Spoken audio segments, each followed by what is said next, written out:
সকাল সকাল ঘুম থেকে উঠে আম্মু নানি আব্বু পিঠা বানাইতে শুরু করে দিয়েছে নারকেলের।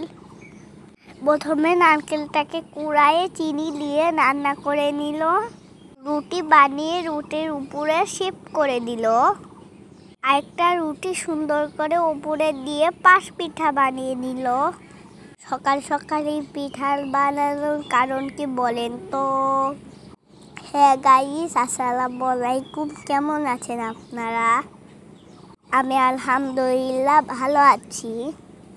সকাল সকাল আম্মু নানু আপু পিঠা বানাচ্ছে, কারণ আমরা দাদু বাসায় যাব, দাদুর জন্য আমরা পিঠা বানাচ্ছি।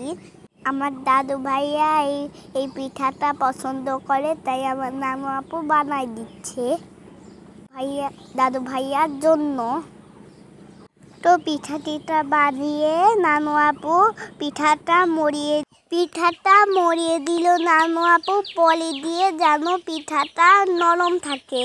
তো এদিকে আমরা রেডি হয়ে গিয়েছি, রিক্সাও চলে এসেছে। আমার মামা আমাকে ব্যাগটা রিক্সাতে উঠাই দিল।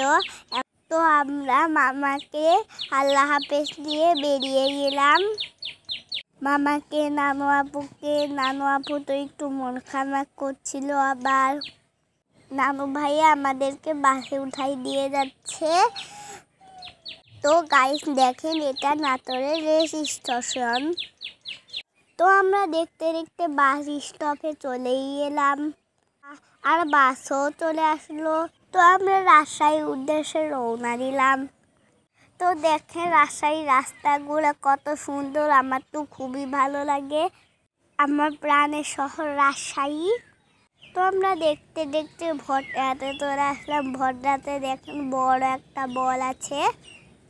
তো আমরা বাস থেকে নেমে রিক্সা নিয়ে রেল গেটে চলে এলাম সেনজি স্টপে সেনজি নেওয়ার জন্য।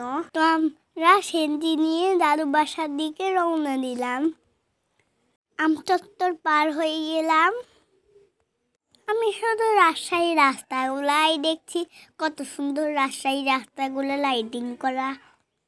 তো দেখতে দেখতে আমরা গ্রামের ভিতর ঢুকে পড়লাম।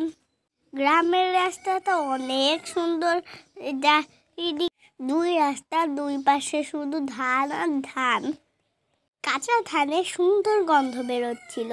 গায়ে সেটা হচ্ছে শিব নদী। আমরা শিব নদীর ব্রিজে আছি এখন।